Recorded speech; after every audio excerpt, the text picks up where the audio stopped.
자, 다음은요. 지금 방한 중입니다. 왕이 중국 외교부장 얘기 좀 해보겠습니다. 외교부장이기도 하고요. 중국 국무위원이기도 합니다. 약간 이 외교에서는 중국 내에서 좀 비중이 있는 인물이죠. 서울 온 왕이 이 세계에 미국만 있나? 한중 자주 오가야. 자, 이 세계에 미국만 있나? 맞는 말이죠. 어떻게 미국만 있습니까? 전 세계 국가가 몇 나라인데요. 맞는 말이긴 한데 이거를 왕이 중국 외교부장이 했다라는 데서 여러 가지 해석이 가능한 거죠, 지금요. 어제 기자들이 질문을 했을 때 이 답을 했어요. 내용 보겠습니다. 미국에 휘둘리지 말라는 메시지 아니냐. 그리고 어제 문 대통령 예방 그리고 강경화 외교장관과 회담도 하고 오찬도 했습니다. 그리고 시진핑 주석의 방안에 대해서 여건이 성숙되면 이 여건에 대해서는 이제 코로나19 기자들이 질문하니까 기자들이 쓴 마스크를 이렇게 지적을 하면서 이거 여건이 성숙돼야 된다 이 얘기를 했죠. 그러니까 누가 봐도 코로나 얘기했습니다. 그리고요. 민감한 문제 원만히 처리를 해야 된다 이런 얘기했는데 우리로서는 또 이게 굉장히 또 민감하게 들려요. 이런 얘기 대목들이요. 그래서 이렇게 어제 나온 내용이 좀 있습니다. 그리고 어제 또 한 가지 내용이 있었는데 이런 내용도 있습니다. 다음 기사 보겠습니다. 또 25분 늦은 왕이 이유를 묻자 트래픽, 차가 막혔다는 거죠. 그런데 꼭 그런 것 같지는 않아요. 호텔에서 출발하는 시간 다 따져보니까 이미 약속 시간을 넘은 뒤에서야 호텔에서 출발한 걸로 나옵니다. 그럼 트래픽 아니잖아요, 그럼.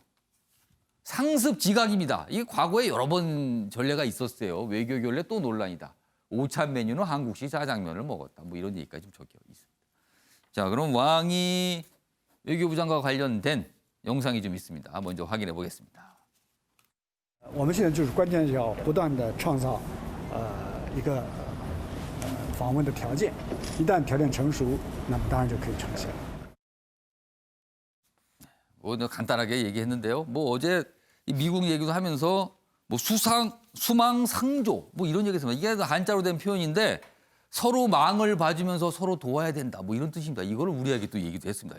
이게 여러 가지 또 해석이 가능한 대목들이 있습니다. 일단 요거는 잠시 한켠으로 두고요. 다음은 화면 좀 보겠습니다. 왕이 외교부장이 그러니까 어제 왔고 오늘까지 좀 일정이 빡빡 있는데 일정을 좀 보면 이렇습니다.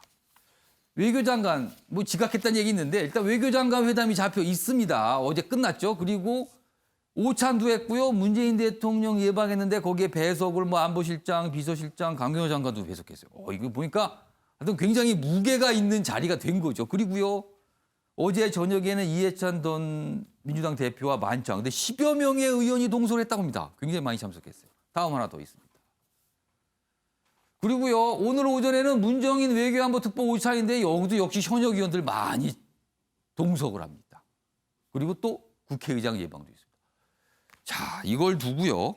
이거 지나친 어떤 의전, 지나친 약간 대우, 이런 거 아니냐 지적이 좀 계속 있습니다. 사실 왕이 외교부장이 우리나라 오거나 우리나라 만날 때마다 약간 이런 지적이 계속 있었거든요. 신경민 전 의원께서는 어떻게 생각하세요?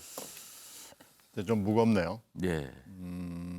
그리고 이 세계에 미국만 있냐 하는 거에도 행간에 오만함이 묻어 있고 지금 현재 이 방문의 가장 중요한 목적은 앞으로 전개될 미중 갈등에서 우리나라와 어떻게 관계를 유지하고 발전시켜 나가느냐는 것이 첫 번째 왕위의 어젠다일 겁니다.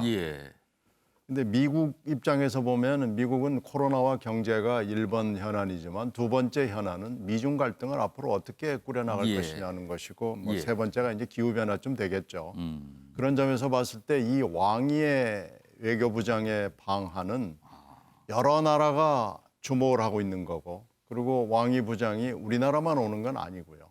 여러 나라를 갈 수밖에 없는 지금 상황이고 일정이 그런데 우리나라 일정이 저렇게 무겁게 짜여 있고 태도, 지각, 그리고 발언 이런 걸로 봐서 오만함이 뚝뚝 묻어나거든요.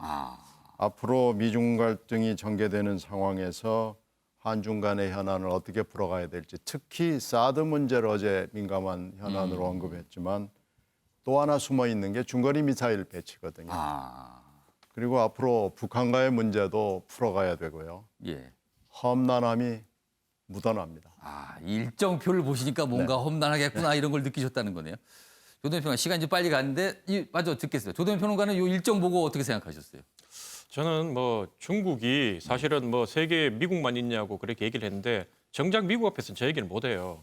뭐 그런 얘기 해봐야 미국이 고스만 칠 거고 중국이니까 자기들이 G2 얘기하지 미국은 자기들이 유일한 세계 초강대국이라는 거를 강조하는 나라고. 미국은 G1으로 생각한다는 예, 그렇죠. 거군요. 그래서 뭐 다들 그렇지만 강자한테 약하고 약자한테 강한 전형적인 나라가 중국이라고 보고 중국이 자기 나라보다 약한 국가 앞에서 참 무례하고 예의를 지키지 않는 게 오늘의 문제가 아니고 우리한테만 하는 문제도 아니다. 예. 그래서 여기에 일희일비하고 우리 언론에서 막 이걸 가지고 우리를 무시했느니 이런 얘기 할수록 우리가 더 없어 보이고요.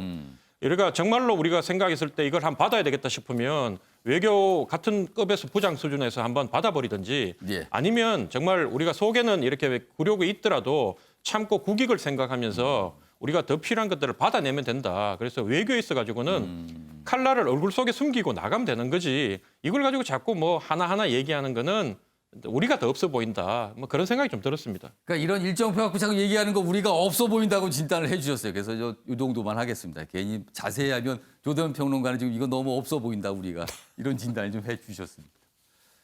아무튼 올 때마다 항상 이런 얘기가 좀 나옵니다. 이 인물이요.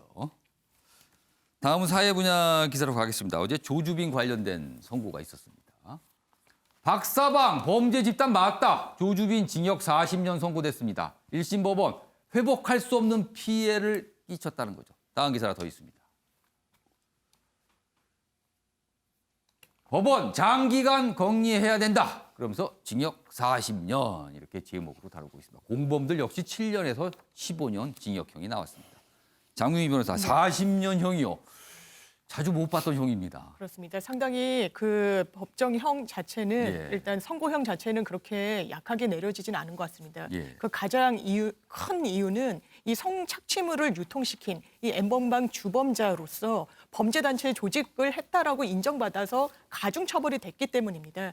이 범죄단체 조직이 아니다라고 끝까지 이 조주빈은 항변을 했지만 사실상 본인들이 텔레그램 방에 뭐 조직도 같은 것을 뭐 유통시키기도 했고 본인들은 이런 식으로 치밀하게 성착취물을 제작해서 유통까지 하는 체계를 갖춰놨다고 주장을 했고 예. 사실 이 다른 피고인들은 이 돈도 다 조주빈이 가져갔고 우리는 장난 비슷하게 올린 거라고 했지만 법원은 여기서 이 성착취물을 유포시키는 일당들에게 범죄단체 조직으로 보겠다는 부분을 이제 하나의 선례로 남겼다고 봐야 될 겁니다. 예. 보통은 뭐 조직폭력 집단이나 아니면 뭐 불법 도박 사이트를 개설하는 집단들 그리고 이런 그 보이스 피싱 같은 집단적인 이런 단체들의 가중처벌을 인정했던 그 선례에서 한 가지가 더 추가됐다고 판단하면 될 것 같습니다.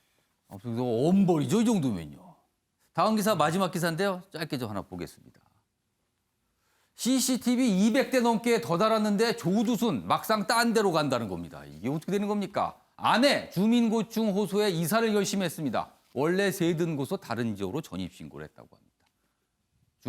주원 교수님, 네. 시간이 한 20초 남았는데 이거 네. 괜히 허심 쓴 건가요, 그러면은 이거?